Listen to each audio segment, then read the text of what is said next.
Today we're doing a full deep dive into the brand new Superman movie. And let me just tell you right now, this is a spoiler-packed review. Like, not even light spoilers. We're talking full plot breakdown, secret reveals, twist endings, character deaths or survivals. The works. So, if you haven't seen the movie yet and still want to experience everything fresh, go ahead and click off this video. I won't take it personally. But if you have seen it or don't mind spoilers, buckle up, because this review is about to go faster than a speeding bullet. All right, let's get into it. Now, going into this movie, I'll be honest. I was skeptical. The trailers didn't really grab me the way I wanted them to. Something about them just felt a little off. Maybe it was the tone, maybe it was the editing, maybe it was just trailer fatigue, but I wasn't expecting to be blown away. And yet, I was. This movie completely caught me off guard in the best possible way. It wasn't just good, it was great. I'd even go as far as to say it's one of the best Superman films I've ever seen, and definitely one of the strongest entries in DC's recent lineup. Visually, it felt like a comic book brought to life. I don't just mean that metaphorically. The costumes, the colors, the fight choreography, the way scenes were framed, it all had this vivid, dynamic feel like you were flipping through the pages of an epic Superman graphic novel. It was bright, it was bold, and it didn't shy away from being a superhero movie. Now, we need to talk about the suit, because I have thoughts. First off, the S logo was incredible. Very reminiscent of Brandon Routh's Kingdom Come Superman from Crisis on Infinite Earths, and it looked absolutely clean. The bright color scheme really popped too. I'm so glad we're finally moving away from the washed-out, desaturated superhero suits of the early 2000s. But, and this is a big but, I cannot stand the trunks. I know, it's a controversial take. Some people are die-hard defenders of the red trunks. It's classic, they say. It's tradition, they argue. Yeah, well, you know what else is tradition? Rotary phones, powdered wigs, and horse-drawn carriages. Sometimes traditions are better left in the past. It just looks goofy to me. That and the giant S logo on the cape. I get that it's accurate to certain comic runs, but personally, it felt like overkill. Sometimes less is more. And this is one of those times. That being said, I can still acknowledge that the suit overall was a strong adaptation. I just happen to prefer the designs from Tyler Hoechlin and Henry Cavill's versions of Superman. Those suits struck a better balance between classic and modern, in my opinion. But again, this one was good. It just didn't fully click with me. Where the movie really starts to win, though, is in the character dynamics. The relationship between Clark and Lois was written so well. There's immediate chemistry between them, and more importantly, there's no wasted time on repetitive backstory. This movie assumes you already know how Clark became Superman, how he met Lois, and all the other beats that have already been done in a dozen other films and shows.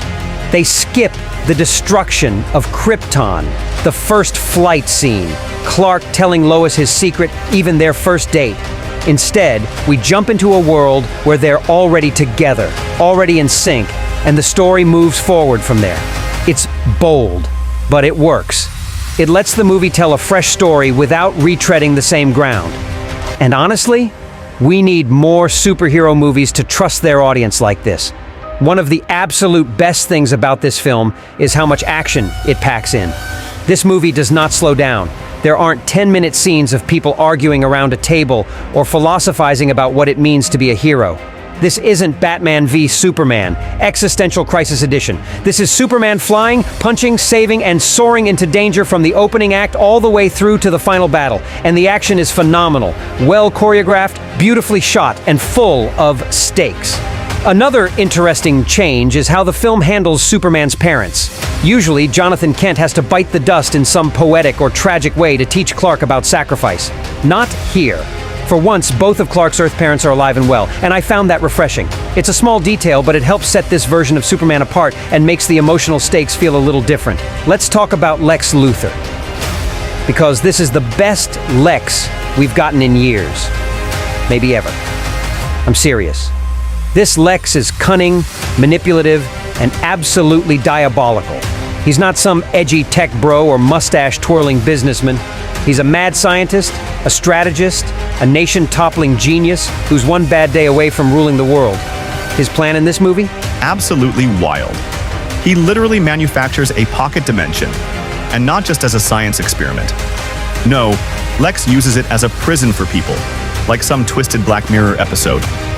And the kicker, if his calculations were even slightly off, he would have created a black hole and wiped out everything. But nope, he nails it. Because Lex is terrifyingly good at being evil. But that's not even the craziest part. Lex wants his own country. Literally. Like some power-hungry Bond villain. He bribes another country's leader to invade a neighbor so he can take over the land and rule it himself. It's insane, but it somehow fits his character perfectly. And the way he tries to turn the world against Superman? Genius.